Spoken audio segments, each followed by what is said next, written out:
కిరణ్ గారు. సార్. కిరణ్ గారు హాయ్ అండి. Hi hi sir.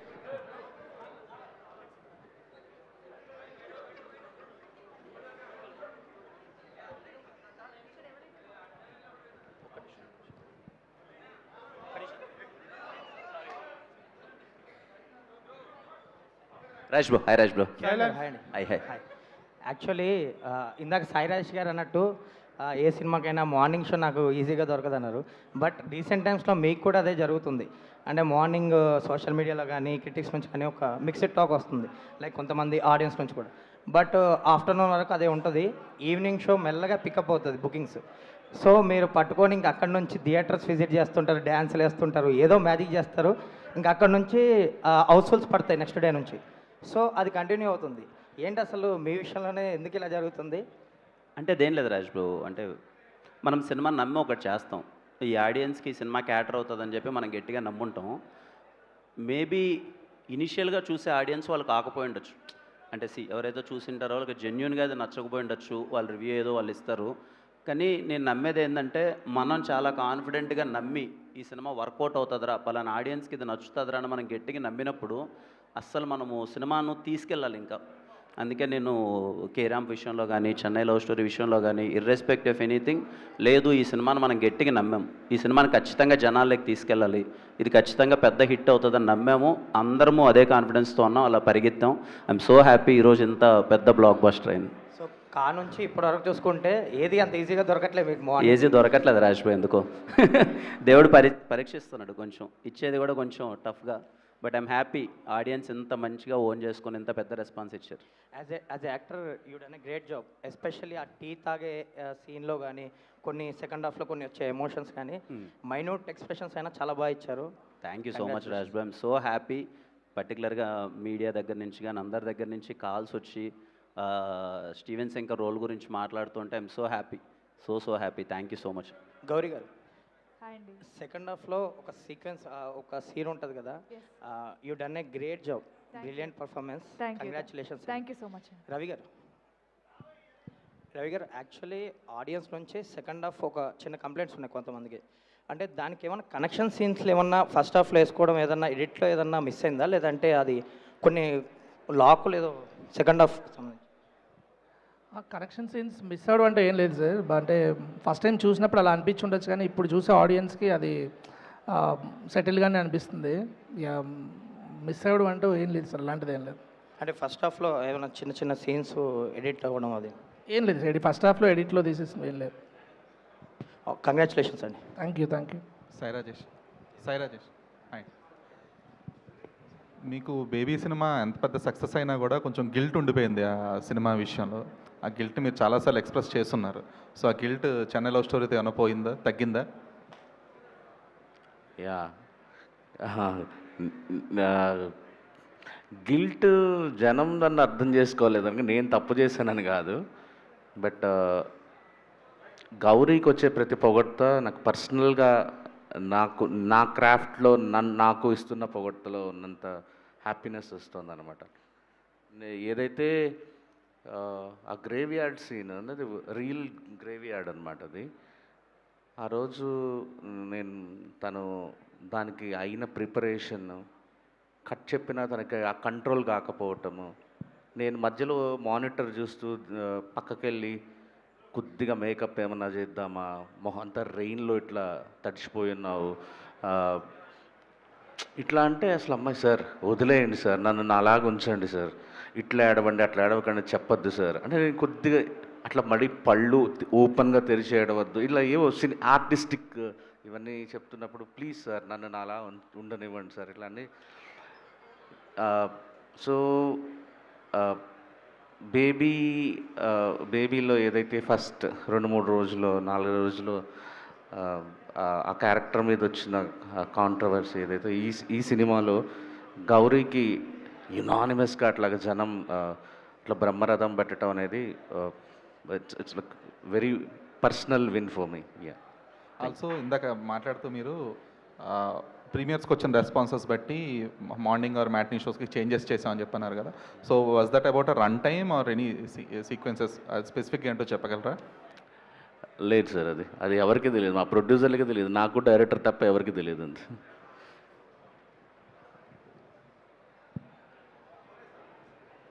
గౌరీప్రియ గారు, అంటే ఫిలిం ప్రీమియర్ రోజు చూశాను, ఆ తర్వాత ఇంకోసారి చూశాను నేను. So I have lot of complaints about the film, but compliment మాత్రం మీ గురించే ఉంది. ఎందుకంటే you shoulder the film, 3 hours ఫిలింని మీరు షోల్డర్ చేసినట్టు ఎవరు చేయలేదు, ఎందుకంటే ఆ పర్ఫార్మెన్స్ నార్మల్గా కూడా రాలేదు. సో నా క్వశ్చన్ ఏంటంటే, ఫస్ట్ ట్రూ లవర్తో మీకు అడ్మైరర్ దొరికాడు, నేనే అది. దాని తర్వాత ఇప్పుడు చెన్నై లవ్ స్టోరీతో ఫ్యాన్ అయిపోయాము. థ్యాంక్ యూ అండి. సో ట్రూ లవర్ అనేది అండ్ చెన్నై లవ్ స్టోరీ అనేది బోత్ కనెక్టెడ్ టు ఎస్కేఎన్ గారు. అవును. అంటే easy like any strong characters ఉన్నప్పుడు మిమ్మల్ని అప్రోచ్ అవుతారా, లేకపోతే how is it happens? I really don't know అండి. యాక్చువల్లీ ట్రూ లవర్ ఎస్కేఎన్ గారే తెలుగులో రిలీజ్ చేయడం జరిగిందనమాట. సో అప్పుడు నాకు చెప్పారు ఆ సినిమా చూసి, అమ్మాయి నువ్వు చాలా బాగా చేస్తున్నావు, మా దగ్గర ఏదైనా మంచి కథ ఉన్నప్పుడు నీకు ఖచ్చితంగా చెప్తానని ఆ రోజు చెప్పారు ఆయన. ఐ థింక్ 2.5 years మాట ఇది. అప్పుడు చెప్పిన మాటని ఇప్పుడు మరీ నిలబెట్టుకున్నారనమాట. మరి ఆయన నమ్మకం ఏంటో ఈ సినిమా మీద నా మీద నాకు తెలియదు. మరి ఇది నువ్వు పుల్ ఆఫ్ చేయగలవు, మాకు ఆ నమ్మకం ఉంది అని చెప్పి ఒక్క రోజులో నేను కథను ఓకే చేయడం కాదంటే నాకు అంత అర్హత లేదు, కానీ మేకర్స్గా నరేషన్ అయిన వెంటనే నీకు కథ నచ్చిందా, నువ్వు చేస్తావంటే సార్ ఇది చేయకపోతే తప్పు అవుతుందని నేను చెప్పినప్పుడు వాళ్ళు వెంటనే నన్ను ఓకే చేయడం అనేది అది వాళ్ళు నిజంగా అది వాళ్ళ గొప్పతనం. So yeah, I think that's how it is. Sai Rajesh గారు, సార్ అంటే స్టీవెన్ శంకర్ అనేది ఈ హృదయకాలం ఎప్పుడు మీ స్క్రీన్ నేమ్. సో ఆ స్క్రీన్ నేమ్కు మీకు చాలా అటాచ్మెంట్ ఉంది. సో అది ఫిలింలో కూడా చూపించారు, స్టీవెన్ శంకర్ అని ఎందుకు పెట్టుకున్నారని. బట్ అంటే మీకు రిలేటెడ్ సీన్స్ ఏమైనా రాసుకున్నారా స్టోరీలో కూడా, అంటే మీ రియల్ లైఫ్లో జరిగినవి, లైక్ ఆ సముద్రంలోకి వెళ్ళి సక్సెస్ ఎంజాయ్ చేయడం కానీ, లేకపోతే టీ తాగడం కానీ.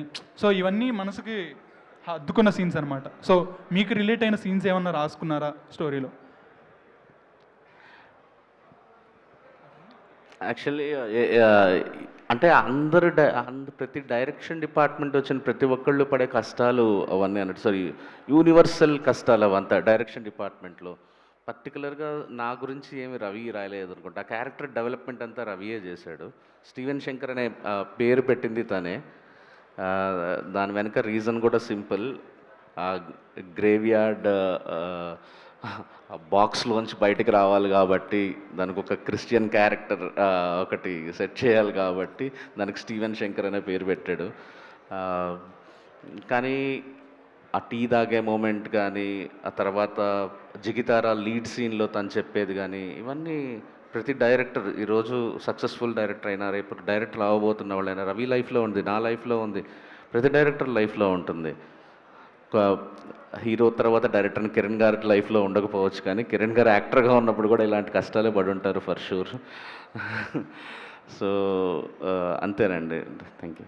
ఎస్కేఎన్ గారు, హాయ్ సార్. మిమ్మల్ని చూస్తుంటే అంటే లోపల చాలా ఎమోషనల్ అయి ఉన్నారు, అంటే ఆ సక్సెస్ని ఫుల్గా ఎంజాయ్ చేస్తున్నారు. అలానే చాలామందికి డౌట్ సార్, అంటే ఇప్పుడు మీరైతే స్లిప్పర్స్ షూస్ ఏం వేసుకోకుండా, నేను మొన్న రీసెంట్గా కూడా చూశాను ఈవెంట్లో, ఈ సినిమా నుంచి నెక్స్ట్ సినిమా వరకు కంటిన్యూ చేస్తారా? ఆ సినిమా మీద ఉన్న ప్రేమకి అసలు రీజన్ ఏంటి యాక్చువల్గా మీరు చెప్పులు వేసుకోవడానికి? అంటే ఈ సినిమా థియేటర్లో ఆడుతున్న కాలం ఏ ప్రెస్ మీట్లు, ఆ సినిమా ఈవెంట్స్లో మాత్రం అండి. అలా అంటే మళ్ళీ నెక్స్ట్ సినిమా ఎప్పటి వరకు చేస్తానో తెలియదు, మామూలుగా వెళితే కాళ్ళు ఉండవు. సో అది ఇట్స్ కైండ్గా ఇచ్చారు. నాకు అనిపించింది ఎంత సక్సెస్ వచ్చినా కొంచెం గ్రౌండెడ్గా ఉండాలనేది నాకు మా ఇంట్లో చెప్పినది. గౌరీప్రియ గారు, చెప్పండి. క్లైమాక్స్ సీన్ గురించి చాలామంది ఇప్పటిదాకా నాగచైతన్య గారు కూడా చెప్పారు ఎమోషనల్ అయ్యారని. సో మీకు ఎలా అనిపించింది? ఎందుకంటే చాలా స్టార్స్ కూడా అలా ఫీల్ అయ్యారు, అలానే కామన్ ఆడియన్స్ కూడా అలానే ఫీల్ అయ్యారు. సో ఆ క్యారెక్టర్ చేస్తున్నప్పుడు మీకు ఎలా అనిపించింది? అంటే చేస్తున్నప్పుడు నేను అలానే ఫీల్ అయ్యాను సార్. ఎందుకంటే సినిమా అనేది మనం ఒక క్రొనాలజీలో ముందు సీన్స్ వెనక సీన్స్ ముందు అలా చేస్తుంటాం. బట్ క్లైమాక్స్కి వచ్చే వరకు క్లైమాక్స్ కూడా నిజంగా we were shooting in the last few days of the cinema అనమాట. అంటే ఇంకొక 2 రోజులు అయితే షూట్ అయిపోతుంది, ఒక ప్యాచ్ డే తప్ప, ఇంకా climax was the last. So cinema అయిపోతుందని ఒక హెవీ ఫీలింగ్, దాంతోపాటు ఇంత హెవీ సీక్వెన్స్ చేయడం అనేది it was really not easy on me. నేను కూడా చాలా ఎమోషనలీ, అంటే ఏదో తెలియని బరువు మోస్తున్న ఫీలింగ్ అయితే నాకు కూడా ఖచ్చితంగా ఉండింది. సో బట్ అది స్క్రీన్ మీద కన్వర్ట్ అయిందని everybody is able to feel that emotion. ఆడవాళ్లే కాకుండా మగవాళ్ళు కూడా ఏడుస్తూ కంట్లో నీళ్ళు పెట్టుకుంటూ మెసేజ్లు చేయడం అండ్ ఎవ్రీబడి చెప్పడం అనేది I think somewhere something went right. So we are very happy with that. SKN గారు, first of all congratulations. Thank you, thank you. Sir, ట్రైలర్లో ఒక సీన్ బీచ్ దగ్గర ఇద్దరు కూర్చొని మాట్లాడుకుంటారు, అది కేవలం ట్రైలర్ కోసం అని చెప్పి మీరు అన్నారు కదా ఆ సీన్. సో ఆ సీన్ లేదని చెప్పి సినిమాలో చాలామంది బాధపడుతున్నారు. సో ఆ సీన్ గురించి అది యాడ్ చేస్తే బాగుంటుందా? ఇది అంటే బేబీ రిలేటెడ్ ఉంటుంది కదా, ఫస్ట్ లవ్ అంటే అమ్మ ప్రేమ. ఆ సీన్ ఉందండి, అది గ్లిమ్స్లో మీకు డేలో ఉంటుంది, సినిమాలో నైట్ ఎఫెక్ట్లో అవును. ఉంటుంది. స్టార్ట్ డైలాగ్ ఒకటే ఉండదు, బేబీ డైలాగ్ ఒకటే ఉండదు, మిగతా ఓ సీన్ అంతా బేబీ అనే డైలాగ్, పర్టికులర్గా దానికి చాలా మంది ఫ్యాన్స్ ఉన్నారు. డైరెక్టర్ ఇన్సెక్యూరిటీ అనుకుంటా. లేదు, అది బేబీ నెక్స్ట్ సినిమా వస్తుందని చెప్పడానికి గ్లిమ్స్లో పెట్టాం. కానీ నివి అనే క్యారెక్టర్ ఇప్పుడు అక్కడ కూర్చొని తన ఫస్ట్ లవ్ గురించి చెప్పకుండా బేబీ సినిమా చూసావని అడిగితే అస్సలు బాగోదు, అందుకని పెట్టలేదు అంతే. అంటే తన డిప్రెషన్లో ఉండి అజయ్ గురించి ఆలోచిస్తూ బేబీ సినిమా చూసావా అంటే డైరెక్టర్ ఏదో అనుకుంటారు అందరూ, అందుకని పెట్టలేదు అంతే. కిరణ్ అన్న, సో బేసిక్గా ఒక సీన్ ఉంటుంది కదా, లైక్ చున్నీ పట్టుకునే సీన్, అది సో పట్టుకోలేకపోతారు. ఆ సీన్కి చాలామంది కనెక్ట్ అయ్యి ఏడ్ చేస్తున్నారు. సో పర్టికులర్గా ఆడియన్స్ అంతా కూడా ఆ సీన్ అప్పుడు ఎమోషనల్ అవుతున్నారు. సో మీకు ఏమనిపించింది అసలు ఆడియన్స్ అంతమంది దాని గురించి మాట్లాడుకుంటున్నప్పుడు? కానీ చాలా బాగా అనిపించింది తమ్ముడు. అంటే ముందు రవెన్ ఆ సీన్ నరేట్ చేసినప్పుడే ఐ ఫెల్ట్ సో ఎమోషనల్. అంటే వాడుకున్న సిచ్యువేషన్లో మొత్తం నేను చూసుకుంటానని ఒక పాయింట్ ఆఫ్ వ్యూలో కనీసం చున్నీ కూడా తీసి ఇవ్వలేడు అని చెప్పినప్పుడు చాలా ఎమోషనల్గా అనిపించింది. ఐఎమ్ సో హ్యాపీ, ఆడియన్స్ కూడా అందరూ చాలా గట్టిగా రిలేట్ అయ్యారు. సో హ్యాపీ తమ్ముడు. ఎస్కేఎన్ గారు సార్, ఇవాళ అండ్ మండే కలెక్షన్స్ చాలా బాగున్నాయి అండ్ బ్లాక్ బస్టర్ టాక్ వెళ్తుంది. బట్ ఫస్ట్ డే ప్రీమియర్స్ అప్పుడు there was some divide talk and మీరు అక్కడ మాట్లాడుతున్నా కూడా దేర్ ఇస్ సమ్ ఎమోషన్ మీరు మాట్లాడేటప్పుడు. సో ఆ డివైడ్ టాక్ మీలో ఏమన్నా కాన్ఫిడెన్స్ కొంచెం లో అవడం కానీ లేదా ఎఫెక్ట్ కానీ అలా ఏమన్నా ఫీల్ అయ్యారు సార్? అంటే ఇది ఈ ఒక్క సినిమాకే కాదండి, నేను పిఆర్గా చూస్తున్నప్పుడు చాలా చాలా సినిమాలకు కూడా చూశాను. ఎంతెందుకు ఇండస్ట్రీ బ్లాక్ బస్టర్లకు కూడా బాహుబలి, RRR, పుష్ప, ఆరెంజ్ సినిమాలకు కూడా మా బెనిఫిషియల్ పడినప్పుడు ఒకటి. ఇంతెందుకు ఈ 2 నెలల కాలంలో పెద్ద సినిమా అలాగే స్టార్ట్ అయ్యి ఒక బ్లాక్ బస్టర్ అయింది, మా ఇంటి బంగారం, లెనిన్, చెన్నైలో స్టార్. అంటే ఏమైందంటే ఒక ట్విట్టర్ మీమ్స్ అంటే సినిమా మీద కొంచెం ఒక సెక్టార్ ఆడియన్స్ ఉంటారు, ఏదొచ్చినా ఒక ఫన్ మీమ్ క్రియేట్ చేయటం, దేని వచ్చినా ఆ సెక్టారు జనం రియల్ ఆడియన్స్ వెళ్ళి చూసేలోపు సినిమా చూసి ఎనీ ఫిల్మ్కి అది ఒక టార్గెట్ చేస్తున్నారు. అది ఒక సెక్టరే. బట్ మార్నింగ్ షో మ్యాట్ని పడేపాటికి వ్యాస్ట్ నెంబర్ ఆఫ్ ఆడియన్స్ అందరూ వచ్చి అప్పుడు రియల్ జడ్జ్మెంట్ ఏంటనేది ఇస్తారు. సో దాని గురించి నేను ఎక్కువ ఇది అవ్వాలి, ఎందుకంటే పిఆర్ ఉన్నప్పుడు నేను ఎన్నో సినిమాలు ఫస్ట్ డే మార్నింగ్ షోలో వచ్చినా ఈవినింగ్ షో నుంచి సెటిల్ అయ్యాయి. రాజేష్ గారు కథ, రవి తీసిన విధానం, కిరణ్ గారు గౌరీ దాన్ని పీక్కి తీసుకెళ్ళిపోయిన దీంతో నేను చాలా కాన్ఫిడెంట్గా ఉన్నాను. ఒక 2-3 అవర్స్ ఏంటి మార్నింగ్ షో అయిపోయాక వెరీ ఫుల్లీ కాన్ఫిడెంట్. అది ఈరోజు ట్యూస్డే సినిమా అనేది మాట్లాడుతుంది. అండ్ యాజ్ ఏ ప్రొడ్యూసర్గా ఇప్పుడు చూసుకుంటే సార్ చాలా ఈ మధ్యకాలంలో ఎక్కువ వస్తున్నది, టికెట్ రేట్స్ కరెక్ట్గా ఉండి కంటెంట్ ఉంటే ఖచ్చితంగా థియేటర్కి ఆడియన్స్ పూల్ ఉంటుంది. సో రేట్లు పెంచకపోవడం అనేది థియేటర్కి ప్లస్ అవుతుంది అని చాలా ఎక్కువ వస్తున్నాయి మీన్స్. సో దాని గురించి ఏం చెప్తారు సార్? రాజేష్ గారు ఎప్పుడో చెప్తుండేవాళ్ళండి, నాకు కూడా అదే అభిప్రాయం. ఒక మంచి అఫోర్డబుల్ రేట్కి అట్లీస్ట్ ఒక రేంజ్ ఆఫ్ సినిమాలన్నీ, మరి బడ్జెట్ తక్కువ బాగా పెద్ద అయితే అది ప్రొడ్యూసర్ ఇష్టం, ఒక రేంజ్ ఆఫ్ సినిమాలన్నీ సాధారణమైన టికెట్ రేట్లు ఉంటే ఆడియన్స్ తప్పకుండా వస్తారని అది ఈ నెలలో అన్ని సినిమాలు ప్రూవ్ చేసినాయి. కిరణ్ గారు సార్, యాక్చువల్గా ఇందులో ఒక సీన్ ఉంది విచ్ మీరు స్క్రిప్ట్ సెలెక్ట్ అయిన తర్వాత బీచ్లోకి పరిగెట్టుకుని వెళ్ళే సీన్. సో నాని గారి జెర్సీ సీన్ ఎంత ఇంపాక్ట్ క్రియేట్ చేసిందో ఈ సినిమాకి చెన్నై లవ్ స్టోరీలో కిరణపురం గారి సీన్ అంటే సక్సెస్ అంత బాగుంటుంది అనేదానికి. సో మీమ్స్ చాలా ఎక్కువ ట్రెండ్ అవుతుంది, దాని గురించి మీరు ఏం చెప్తారు? Sir very happy sir. Nani అన్నది జెర్సీ ఆ సీన్ అన్నది ఒక ఐకానిక్ సీన్. నిజంగా ఈ సీన్ ఆడియన్స్కి అలా కనెక్ట్ అయ్యి వాళ్ళకంత నచ్చిందంటే very happy. But yeah both characters అక్కడ నాని అన్న కానీ ఇక్కడ కానీ ఒక హ్యాపీనెస్, ఒక వాడుకున్న లైఫ్లో అన్నీ దాటి ఒక ఎమోషన్ని ఎక్స్ప్రెస్ చేసే ఒక విధానం, అది నాని అన్నది ఒక ట్రైన్ దగ్గర చాలా ఒకలా ఉంటుంది, ఇది బీచ్లో ఇలా చాలా సెటిల్డ్గా అలా పడుకున్నది ఒకలా ఉంటుంది. At the end of the ఆడియన్స్కి నచ్చింది అంటే I'm very very happy sir. Sai Rajesh గారు ఇక్కడ సార్, ఇక్కడ యాక్చువల్గా ఫస్ట్ హాఫ్లో ప్రాసల మీద ఒక సెటైర్ ఉంటుంది త్రివిక్రమ్ గారి మీద. యాక్చువల్గా ప్రాసలు ఎక్కువ వంట పట్టించుకుని అందరికీ అలవాటు చేస్తుంది ఎస్కేఎన్ గారు కదా, త్రివిక్రమ్ గారి మీద రాస్తుంది ఏంటి? ప్రాస లేని వర్డ్ ఆయన నుంచి రావట్లేదు కదా. కరెక్టే, అది నాకు తెలియదు కానీ I'm like big fan of Trivikram sir. అంటే జనాలు ఎలా నిజంగానే ఆ డైలాగ్తో మనం అగ్రీ చేయాలి. ఇప్పుడు వచ్చే రైటర్లు కూడా త్రివిక్రమ్ గారు వచ్చిన తర్వాత ప్రతి వాళ్ళు ఆ ప్రాస స్టార్ట్ చేయడం మొదలెట్టారు, రియల్ లైఫ్లో కానీ దీంట్లో కానీ ఆన్ స్క్రీన్ కానీ. సో అంత ఇంపాక్ట్ త్రివిక్రమ్ గారు క్రియేట్ చేశారు మన మీద. ఎవరికైనా నేను ఇంతకుముందు ఆయన బర్త్డేకి అప్పుడు కూడా విషెస్ పెట్టేప్పుడు అనేవాడిని, రైటర్స్కి ఇప్పుడు రెండే ఆప్షన్లు, ఒకటి త్రివిక్రమ్ లాగా రాయటం, త్రివిక్రమ్ లాగా కాకుండా రాయటం, రెండే ఆప్షన్లు అన్నట్టుగా. సో అంటే అంత సాడ్ మూడ్లో కూడా అక్కడ పంచులు కావాల్సి వచ్చింది మా ఎస్కేఎన్ లాగా. రవి రాసిన డైలాగ్ అది. ఇందాక శ్రవంతి అనవసరమైన ఎలివేషన్స్ ఇచ్చింది నాకు, డైలాగ్స్ నేను రాశానని. నేను రాయలేదు ఒక్క మాట కూడా, రవి రాశాడండి. అలాగే మీ లవ్ స్టోరీలు అంటే ఇంకా ఒక్క నిమిషం, లవ్ స్టోరీలు అంటే మీరు బ్యాక్ టు బ్యాక్ తీసినవి అన్నీ ఎక్కువ ట్రాజెడిక్ లవ్ స్టోరీలో ఉంటున్నాయి. కలర్ ఫోటో కానీ, బేబీ కానీ, చెన్నై లవ్ స్టోరీ కానీ. ఒక హ్యాపీ ఎండింగ్ లవ్ స్టోరీ మీ నుంచి వచ్చే ఛాన్స్ ఉంటుందా? ఇంకా ఇలాగే ఉంటాయి అంటే మన ఆడియన్స్ని కూడా తమిళ ఆడియన్స్లో ప్రిపేర్ చేద్దాం అనుకుంటున్నారా? లేదా ఆలోచిస్తాను, సిన్సియర్గా ఆలోచిస్తాను. మీ సజెషన్ తీసుకొని జెన్యున్గా మంచి హ్యాపీ లవ్ స్టోరీ రాయటానికి ట్రై చేస్తాను. ఇంకా సాయి రాజేష్ గారు ఇక్కడ యాక్చువల్గా అంటే ఒక రైటరు ఒక కథని ఆయన మనసులోంచి జనాలకు నచ్చాలని రాస్తారు. బట్ మనం అనుకున్న అందరికీ నచ్చాలి అంటే అన్ని పాయింట్లు కనెక్ట్ అవ్వాలని ప్రతిసారి ఉండదు కదా. మీరు ఎందుకు ప్రతిసారి అలా ఎమోషనల్ అవుతూ ఉంటారు? అంటే మీరు ఇన్ని చూసి వచ్చారు కదా, హృదయకాలం నుంచి ఈ స్టేజ్ దాకా, రేపు పొద్దున బాలీవుడ్ కూడా వెళ్తున్నారు. ఎందుకని మీరు అలా అంటే ఇదైపోతూ ఉంటారు? నా సినిమాలాగా నా క్యారెక్టర్ కూడా అట్లా కాంప్లెక్స్ ఉంటుంది సార్. యాక్చువల్లీ నాకు అంటే ఇన్ని సినిమాలు చూసి వచ్చి ఇంత రాసుకొని ఇంత సిన్సియర్గా కష్టపడి, ఇప్పుడు యూజువల్లీ ఎలా ఉంటుందంటే చాలామందికి కాదు, కొంతమందికి ఇంత పెట్టాము, ఇంత బిజినెస్ చేసాము, ఇంత మిగులుతుంది, ఇలా లెక్కలు ఉంటాయి. కానీ దెర్ ఆర్ ఫ్యూ పీపుల్, కొంతమంది మేము వచ్చిన డబ్బులు డైరెక్టర్నే నమ్మి, రవిని ఈరోజు నమ్మి, ఆ బడ్జెట్ మాకు వయబుల్ కాకపోయినా మేము ఆ డెసిషన్ తీసుకున్నాం కాన్షియస్లీ. దాని మీద ఎందుకు రవి విజన్కి ఒక ఆ బడ్జెట్ రిక్వైర్మెంట్ ఉంది. హీరో గారు మాకు ఇచ్చిన ఈ ఆపర్చునిటీని మేము మిస్యూజ్ చేసుకోకూడదు.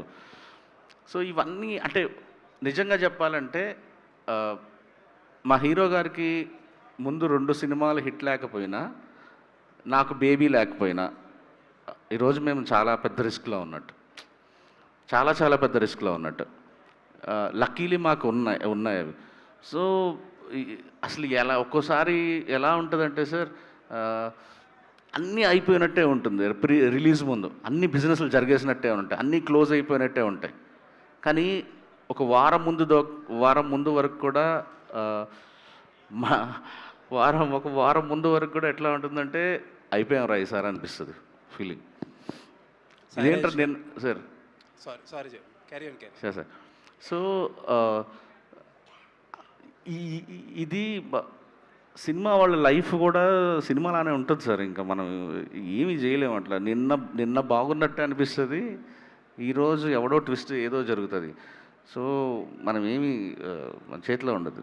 కిరణ్ భాయ్ ఒక్కొక్క సార్, ఇది మీ ప్రతి సినిమా సెకండ్ హాఫ్ గురించి గుడ్ బ్యాడ్ అగ్లీ అంతా ఏదో ఒక డిబేట్ నడుస్తూనే ఉంటుంది ప్రతిసారి. ఏంటి ఆ హుక్ కోసమే ప్రిపేర్ చేస్తారా స్క్రిప్ట్? అంటే ప్రతి 2 వైపుల నుంచి చూసినా ఒక సెన్సిబుల్ ఆర్గ్యుమెంట్ కనపడుతుంది ప్రతిసారి. Grey characters sir. యాక్చువల్లీ ఈ సినిమాలో ఎంతో కొంత వాళ్ళు పాజిటివ్ క్యారెక్టర్స్ వైపే వెళ్ళాయి నాకు తెలిసినంత వరకు. బేబీలో లాగా ఫ్లాడ్ క్యారెక్టర్స్ కాదు ఇవి. సో దానికేమో యునానిమస్ యాక్సెప్టెన్స్ ఉన్నింది అనుకుంటున్నా బాక్స్ ఆఫీస్ సైడ్. ఈ డిస్కషన్ లేదనుకుంటా కదా యాక్చువల్లీ. అంటే మార్నింగ్ షో నుంచి it's like block buster talk వచ్చింది. ఐ థింక్ జనాలకు కూడా లిటిల్ బిట్ ఇది కావాలనుకుంటాను సార్. అంటే టూ మచ్ మంచిది. ప్రాబబ్లీ కిరణ్ గారి క్యారెక్టర్ని మీరు అన్నట్టు పాజిటివ్గా చాలా లైకబుల్గా డీల్ చేశారు ఫస్ట్ హాఫ్ అంతా. సెకండ్ హాఫ్లో మేబీ కొద్దిగా ఆ పొసెసివ్నెస్ సీన్ల గురించి ఆడియన్స్ని కన్ఫ్యూజ్ చేసి ఇప్పుడు ఏదైనా కొంతమందికి నచ్చలేదంటే దానివల్ల ఏమో అనే ఫీడ్బ్యాక్ ఏం రాలేదా మీకు? సార్ అంటే నేను పర్సనల్గా మీతో అగ్రీ చేస్తాను సార్. నాకు కానీ రవి నాకు ఇది చెప్పినప్పుడు ఇమీడియట్లీ అంటే ఆ పొసెసివ్ యాంగిల్ అదంతా డీల్ చేసింది రవి. పర్సనల్గా నాకైతే నేను కథగా అయితే అంత మంచివాడు ఆ పొసెసివ్ యాంగిల్లోకి వెళ్ళటం అనేది కరెక్ట్ కాదేమో అని నాకు అనిపించినా కూడా సార్ వాడి లైఫ్లో అసలు ఎవరూ లేరు, వాడి జీవితంలో ఎవరూ లేరు, వాడికి ఒక హోప్ వచ్చి ఒక అమ్మాయి సర్వస్వం అనుకున్నప్పుడు వాడు వెళ్ళిపోయినప్పుడు ఎలాగైనా ఆ ప్రేమను హోల్డ్ చేసుకోవాలని కోరుకుంటాడు sir. He's not a toxic guy, he's just like he wants to protect his love. ఎందుకో అది ఇంకొంచెం బెటర్గా కన్వే చేస్తుంటే సెకండ్ హాఫ్ ఇంకా బాగుండేది అనిపించింది. నెక్స్ట్ వీక్ 2 నెలలు సినిమా లేకపోయి ఉంటే కరెక్ట్ చేసే రిలీజ్ చేసేవాళ్ళం. మాకు వేరే ఆప్షన్ లేదు. అక్టోబర్ వరకు అలా రిలీజ్ ఉంది. ఐ థింక్ రవి కరెక్ట్గానే కన్వే చేశాను అనుకుంటారు. ఎస్కేన్ గారు మీ స్పీచ్లో ఇందాక ఒక మాట మాట్లాడారు, ఒక 6 గంటల పాటు ఇండస్ట్రీ వాళ్ళు ఏంటో తెలిసింది నాకు అని చెప్పి ఒక మాట అన్నారు. ఏంటది, ఏ సెన్స్లో అన్నారు? అభిమానం తెలిసిందండి. అంటే వాళ్ళ అభిమానం ఎంత ఉందో తెలిసింది. అంటే ఏ రకంగా? అంటే చాలా మంచి కమెంట్స్ వచ్చినాయండి, కాంప్లిమెంట్స్. ఏం జరిగినా ఇదొక చాలా బాగుంటుంది సినిమా అని చెప్పి కాంప్లిమెంట్స్ ఇచ్చారండి. సో మీరు పాజిటివ్గా మాట్లాడుతున్నారు, నెగిటివ్గా మాట్లాడుతున్నారు, అర్థం కావట్లేదు. నేను చాలా పాజిటివ్గా మాట్లాడుతున్నాను అండి. నాకు 2 times కోవిడ్ పాజిటివ్ కూడా వచ్చింది ఇంతవరకు. సో పాజిటివ్ అండి. కిరణ్ గారు సార్ అంటే లాస్ట్ 3 ఫిలిమ్స్ 4 ఫిలిమ్స్ అంటున్నారు, అదో డిబేట్. కానీ 3 ఫిలిమ్స్ అందరికీ అంటే యాక్టర్గా ప్రతి సినిమాకి బెటర్ అవుతున్నారు. అండ్ ప్రతి సినిమాకి ఆడియన్స్ ఇంకాస్త ఎక్కువ మంది ఆడియన్స్కి రీచ్ అవుతున్నారు. Very happy for you sir. Thank you so much sir. Thank you sir. Thank you very much sir. Thank you Kiran భయ్య అన్నారు రమేష్ అన్న. మీరు ఇంతకుముందు చేసిన సినిమాల్లో అంటే హీరోయిన్ వెనకాల పడడం, మీరు హీరోయిన్ వెనకాల పడడం అంటే చాలా ఈజీగా అలా వెళ్ళిన సినిమాలు మీ ఫస్ట్ టైము మీకు ఒక టఫ్ టాస్క్ లాగా ఈ అమ్మాయితో యాక్ట్ చేయడం అనేది ఒక ఛాలెంజ్ లాగా అనిపించింది సినిమాలో. అవునన్నా. దీన్ని చేస్తున్నప్పుడు మీరు ఎలా తీసుకున్నారు భయ్య? నిజంగానే చాలా టఫ్ అనిపించింది రమేష్ అన్న. అంటే కొంచెం సెటిల్డ్ క్యారెక్టర్ కదా, అందులో అమ్మాయి అరుస్తూ ఉంటుంది, నేను అమ్మాయిని దేవతలా చూడాలి, ఆ చెప్పులు తొడవాలి, ఇలాంటి షేడ్స్ ఉంటాయి. అండ్ మోర్ ఆఫ్ దట్ నాకు సాయిరాజ్ గారు, రవణ వీళ్ళందరూ నమ్మారు కిరణ్ అయితే ఇన్నోసెన్స్ ఉంటుంది బాగుంటుందని. కానీ నా తాలూకు ఇన్సెక్యూరిటీస్ నాకు ఉన్నాయి. అరే ముందు సరే ఎనర్జీ రోల్స్, కమర్షియల్ రోల్స్ చేస్తున్నాము, ఒకవేళ నేను ఏమైనా ఎంతవరకు చేయగలను, రేపు నేను ఏదన్నా నా మొహం మీద ఇన్నోసెన్స్ కానీ కరెక్ట్గా ల్యాండ్ అవ్వకపోతే సినిమాకి ఏమన్నా ఇబ్బంది అవుద్దా అని అనుకున్నాను. But I'm so happy Ramesh అన్న, ఈరోజు మీ అందరి దగ్గర నుంచి ఇంత మంచి అప్రిషియేషన్స్ వస్తుంటే ఐఎమ్ సో హ్యాపీ. సాయిరాజ్ గారు ఇందాక మీరు మీ స్పీచ్లో అంటే ఒక చిన్న మిస్టేక్ దాన్ని రెక్టిఫై చేసేసుకున్నాం నెక్స్ట్ డేకే సైలెంట్గా ఎవరికి తెలియదు అన్నారు. ఏంటి సార్ అంటే ట్రిమ్ చేశారా ఏదన్నా సెకండ్ హాఫ్లో సంథింగ్ ఏదన్నా? అదే సార్ అంటే చెప్పదలుచుకోలే, అందుకే బయటకు కూడా సెకండ్ అసలు మేము ఎక్కడ తీసామో ఏం తెలియదు. నాకు తెలిసి ఈరోజు ఇంత పాజిటివ్ వస్తుందంటే దానికి ఇమ్మీడియట్లీ రియాక్ట్ అవ్వటం, ఇచ్చిన ఫీడ్బ్యాక్ని ఏమాత్రం ఈవోకి పోకుండా లేదు ఇదే తీసాము. రవి నేను అంతే ప్రీమియర్స్ అయిన రోజు నైట్ 3-4 గంటల ఆఫీస్లో చూసుకున్నాం, మళ్ళీ ఒకసారి వేసి చూసుకున్నాం. ఓకే అంటే మాకు టైం ఎట్లా ఉందంటే సార్ థింగ్ ఒక్కోసారి ఒక కరెక్షన్ చేసి ఇంకొకసారి ప్రాసెస్ చేసి క్యూబ్కి పంపించాలంటే 7-8 hours పడుతుంది. సో అక్కడి నుంచి మళ్ళీ క్యూబ్కి వెళ్ళి చెక్ చేసుకొని ఇది అసలు అంటే అసలు ఫైనల్ కాపీ మేము చూడలేదు. సో 3 గంటలకు ఒకసారి చూసుకున్నాం, పొద్దున వెళ్ళిపోయి 7 o'clockకి ఇమీడియట్లీ కట్ చేసాం. కట్ చేయడం అంటే కరెక్షన్స్ పర్ఫెక్ట్ డన్. అందుకే మీ ఎఫర్ట్స్కి మీ కష్టానికి మంచి సక్సెస్ వచ్చింది. ఫస్ట్ నాకు మీరు తొలి ప్రేమ డైలాగ్ చెప్పారు, అది ఎక్సలెంట్ ఉంది. అది ఫస్ట్ టైం వినగానే నాకు ఒక చిన్న ఒక స్ట్రైక్ అయింది. ఏంటంటే తొలి ప్రేమ కదా, అంతకు మించింది సృష్టిలో లేదు అన్నారు. అంతలోనే తొలి ప్రేమ తోపు కాదన్నారు. మీకు కొంచెం ఏదో క్లారిటీ ఏదో మిస్ అయినట్టుగా అనిపించింది. అవునా లేదనుకుంటామా, బాగానే క్లారిటీగానే ఉంది, అది కనెక్ట్ అయ్యారు అందరూ. కానీ అమ్మ ప్రేమ ఫస్ట్ అన్నారు, సృష్టిలో అంటే అక్కడ అంతకు మించింది చెప్పింది లేదన్నారు. ఒకవేళ తోపు నిజంగానే కాదు అనేసి అన్నారు మళ్ళీ. అంటే అందరము ఫస్ట్ ప్రేమ ఒకటే అయితే అందరూ తల్లి ప్రేమ దగ్గర ఆగిపోవాలి కదా అన్న ఇంటెన్షన్లో చెప్పారు అది. నివి హాయ్ నీ అండి. పేరు Gauri Priya, వదిలేద్దాము నివి. I'm very happy, please నివి అనే పిలవండి. దేవదాసు మేము రివ్యూస్ రాసేటప్పుడు కూడా దేవదాసు లేడీ దేవదాసులా మారిపోయింది అన్నట్టుగా రాసాము. ఇక నుంచి నివిలా మారిపోయి వేరే అమ్మాయిలు ఎవరైనా ఇలా లవ్ ఫెయిల్యూర్ అయిపోయి డ్రింక్ చేస్తూ ఉంటే నివిలా మారిపోయింది అని అన్నలేము. మీకు ఎలా అనిపించింది ఆ క్యారెక్టర్ చేస్తున్నప్పుడు? అంటే డ్రింక్ చేయాలి మెయిన్స్ అన్నప్పుడు ఎలా అనిపించింది? చాలా కొత్తగా అనిపించిందండి. అంటే మనం యూజువలీ ఇదంతా ఒక మెన్స్ పర్స్పెక్టివ్లో చూస్తూ ఉంటాము. అంటే అబ్బాయిలకు హార్ట్ బ్రేక్ అవుతే అబ్బాయిలు ఎలా డీల్ చేస్తారని, అది మనం చాలా రోజుల నుంచి చూస్తూ వస్తున్న ఇదే. కానీ అమ్మాయిల హార్ట్ బ్రేక్ని పెద్దగా ఫిల్మ్ ఇండస్ట్రీలో అడ్రస్ చేయలేదేమో అని, that is always there. Yeah, so అమ్మాయిల హార్ట్ బ్రేక్ని అడ్రస్ చేయడం అనేది ఫస్ట్ అదొక కొత్త పాయింట్. అండ్ దాని తర్వాత ఆ హార్ట్ బ్రేక్ని ఒక పెక్యులియర్ వేలో అడ్రస్ చేయడం, అంటే స్టీరియోటిపికల్గా కాకుండా దానికంటూ ఒక డిఫరెన్స్ తీసుకురావడం, ఒక ఇంట్రెస్టింగ్ ఎలిమెంట్ తీసుకురావడం నాకు చాలా కొత్తగా అనిపించింది. So that's my take on it. SKN గారు సో మీరు ఇంతకు ముందు చెప్పినట్లు కిరణ్ గారిని చూసి ఖచ్చితంగా టికెట్ కొనుక్కొని సినిమాకి వెళ్ళొచ్చు అనే ట్రస్ట్ అనేది ప్రతి ఒక్కరిలో ఉంటుంది. ఆయన ప్రతి స్క్రీన్ ప్లేతో ప్రతి కంటెంట్తో అలా ప్రూవ్ చేసుకున్నారు. అండ్ మీరు అడిగితే చాలామంది హీరోలు ఈ క్యారెక్టర్ కోసం రెడీగా ఉంటారు. ఫస్ట్ మీ ఆప్షన్ కిరణ్ గారేనా? కిరణ్ గారిని రీచ్ అవ్వడానికి మెయిన్ రీజన్ ఏంటి ఈ క్యారెక్టర్ కోసం? కిరణ్ గారిని నేను రాజేష్ గారు ఫస్ట్ రాజేష్ గారే అన్నారండి. నేను కూడా ఆ రోజు ఊళ్ళో లేను, ఆయనే నేరేషన్ దగ్గరికి వెళ్ళి చెప్పారు. ఆయన వెంటనే చాలా పాజిటివ్గా అయ్యి అప్పుడే ఆయనకు మంచి సక్సెస్ వచ్చింది. లేదన్నా ఇది మనం చేసేస్తున్నాం అన్నారు. నాకు ఆయనలో ఎందుకు నచ్చిన అంశం ఏంటంటే తనను తాను తగ్గించుకునేవాడు హెచ్చింపబడును అనే పురాణాల్లో ఒకటి ఉందండి. సో కిరణ్ గారు ఎప్పుడు చాలా తను తాను తక్కువగా మోడెస్టీగా చాలా డౌన్ టు ఎర్త్ ఉంటారు. సో అలాంటి హీరోలో పనిచేయాలని మేము ఈ కథను ఎంచుకుని ఆయన దగ్గరికి వెళ్ళడం జరిగిందండి. కిరణ్ గారు కిరణ్ అన్న ఫస్ట్ నుంచి కూడా ప్రతి సినిమా చూసిన తర్వాత ఖచ్చితంగా రివ్యూ చెప్తాము, కానీ ఫ్యామిలీని తీసుకొని మళ్ళీ ఈ సినిమాకి వెళ్ళాలి అని అనిపించింది. ఈ సినిమా చూస్తే సినిమాలాగా అనిపించలేదు, రియల్గా ఆ స్టోరీతో పాటు ట్రావెల్ అవుతున్నట్టు అనిపిస్తుంది. సో మీ మెమరీ కూడా షేర్ చేసుకున్నారు. సో ఈ స్టోరీ వచ్చినప్పుడు అంటే చాలామంది ఇన్స్టాలో కావచ్చు రివ్యూస్ చెప్పేవాళ్ళు కిరణ్ ఇప్పుడున్న స్టేజ్లో చూసుకున్నట్లయితే ఈ క్యారెక్టర్ చూస్ చేసుకోవడం అనేది నిజంగా హ్యాట్స్ ఆఫ్ అంటున్నారు.